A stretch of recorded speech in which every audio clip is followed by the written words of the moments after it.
Title: Princess Charlene finally speaks. The royal marriage that couldn't be saved. Description: in an unprecedented moment of royal transparency, Princess Charlene of Monaco breaks her silence on the rumors that have plagued the principality for years. From the whispered tensions within palace walls to the carefully constructed public appearances, we uncover the truth behind one of Europe's most scrutinized royal marriages. Discover what really happened between the former Olympic swimmer and Prince Albert II, the challenges that proved insurmountable, and what this means for the future of Monaco's royal family. Don't forget to subscribe, share your thoughts in the comments, and hit that notification bell so you never miss our royal coverage. Hashtags: Hashtag Princess Charlene, Hashtag Monaco, Hashtag Royal Family, Hashtag Prince Albert, Hashtag Royal News, Hashtag Monaco Royals, Hashtag Royal Divorce, Hashtag Princess Charlene of Monaco, Hashtag Royal Breakup, Hashtag European Royalty, Hashtag Royal Scandal, Hashtag Monarchy News, Hashtag Royal Gossip, Hashtag Celebrity News, Hashtag Royalty News. Tags: Princess Charlene, Monaco Royal Family, Prince Albert II, Royal Marriage, Royal Divorce, Monaco News, European Royalty, Royal Scandal, Princess Charlene News, Monaco Royals 2025, Royal Family Drama, Celebrity News, Royal Gossip, Monarchy News, Charlene Wittstock. Script: the fairy tale has officially ended and the palace walls of Monaco can no longer contain the truth that millions have suspected for years. Princess Charlene of Monaco, the South African Olympic swimmer who once dove into the Mediterranean during her own wedding week allegedly attempting to escape her royal destiny, has finally confirmed what the world has been whispering about behind closed doors. The marriage that captivated global audiences with its glamour and mystery, the union that produced twin heirs to one of Europe's oldest ruling families, has reached its inevitable conclusion. What we're about to explore goes far beyond typical tabloid speculation because this time the confirmation comes from within the palace itself, and the implications stretch across the entire landscape of modern European monarchy. The cracks in this royal foundation have been visible for anyone willing to look closely enough, from Charlene's extended absences to her haunting public appearances where smiles never quite reached her eyes. But now the facade has completely crumbled and we're left examining the wreckage of what was supposed to be a perfect royal love story. Understanding how we arrived at this moment requires traveling back to the very beginning of this complicated relationship. Prince Albert II of Monaco, the son of the legendary Princess Grace Kelly and Prince Rainier III, had long been considered one of Europe's most eligible bachelors, though his reputation was hardly spotless given his acknowledged illegitimate children and decades of bachelor life well into his 50s. When he met Charlene Wittstock at a swimming competition in 2000, few could have predicted that the athletic blonde would eventually become the principality's first lady. Their courtship unfolded slowly over the years with Charlene gradually being introduced to royal life while maintaining her competitive swimming career.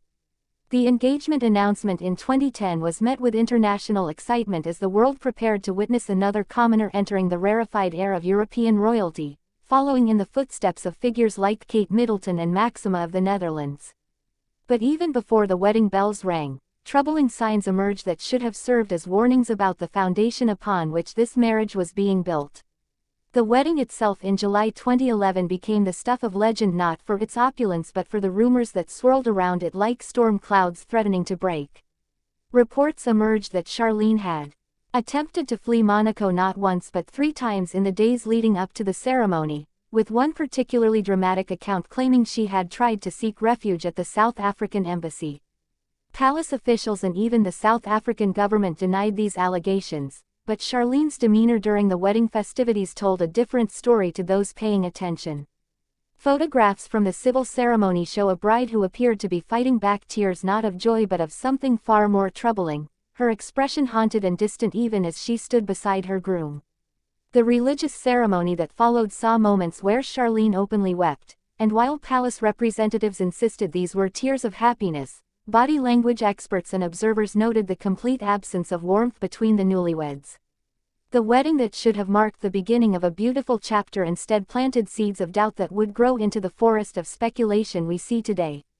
The early years of the marriage played out under intense media scrutiny with every public appearance analyzed for signs of discord or harmony. Charlene struggled visibly with her transition into royal life, often appearing uncomfortable at official engagements and seeming to retreat further into herself as the months passed. Unlike other royal newcomers who gradually found their footing and developed their own causes and public personas, Charlene seemed to exist in a state of perpetual unease.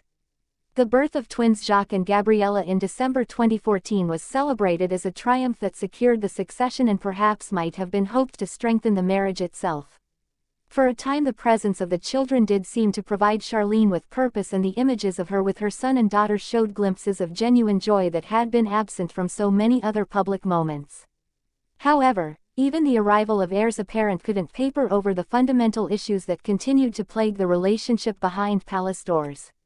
The situation reached a critical point in 2021 when Charlene traveled to South Africa for what was announced as a brief conservation mission and ended up remaining there for months due to what palace officials described as complications from a serious ear, nose and throat infection that required multiple surgeries. The medical explanation was accepted by some but questioned by many others who saw the extended absence as something more significant than a health issue. During those months in South Africa, Charlene shared images on social media that showed dramatic weight loss and a starkly different appearance from the princess the world had known. Her posts carried undertones of melancholy and isolation that seemed to speak to a deeper struggle than purely physical ailment. When she finally returned to Monaco in November 2021, the reunion with her family was brief because within weeks she had departed again, this time for treatment at a facility outside Monaco where she would spend months addressing what was vaguely described as exhaustion and issues related to her extended time away. The year that followed saw Charlene make gradual returns to public life with carefully orchestrated appearances that were clearly designed to project an image of recovery and stability. She attended National Day celebrations and other official functions, always impeccably dressed and maintaining the composed exterior expected of someone in her position. Yet those who had followed her journey closely could see that something fundamental had shifted. The princess who returned from her extended absences was different from the one who had left, perhaps more resigned to her role or perhaps simply better at hiding her true feelings. Meanwhile, Albert maintained the public stance that everything was fine, that his wife had been dealing with serious health challenges, and that their marriage remained strong despite the obvious signs that suggested otherwise. The palace machinery worked overtime to control the narrative, but in an age of social media and relentless royal coverage, controlling information has become nearly impossible. Throughout all of this, the elephant in the room has been the question of what actually went wrong in a marriage that had every advantage: wealth, status, beautiful children, and the support system of an entire principality. Speculation has ranged from the mundane challenges of adjusting to royal life to more serious allegations about the nature of the relationship itself and whether Charlene had ever truly wanted this life or had felt trapped by circumstances and expectations. Some observers have pointed to the significant age gap between the couple and their vastly different life experiences as factors that may have made genuine connection difficult. Others have suggested that Albert's past and his acknowledged children from previous relationships created complications that Charlene found impossible to navigate. Still others have wondered whether the intense scrutiny and lack of privacy inherent in royal life simply proved too much for someone who had been raised outside that world and thrust into it as an adult. Now, with confirmation emerging that the marriage has indeed reached its end, attention turns to what comes next for both Charlene and Albert, and crucially for their children who will grow up navigating the complexities of being royal heirs from a broken home. The practicalities alone are staggering to consider, from custody arrangements to living situations to how public duties will be managed going forward. Monaco has not faced a royal divorce in its modern history, at least not at this level, and there are no established protocols for how to handle such a situation. The principality itself is so small and so centered around its ruling family that any significant change in the family structure reverberates through every aspect of life there. Questions arise about whether Charlene will remain in Monaco or return to South Africa, whether she will retain her title and what role, if any, she will continue to play in the principality's public life.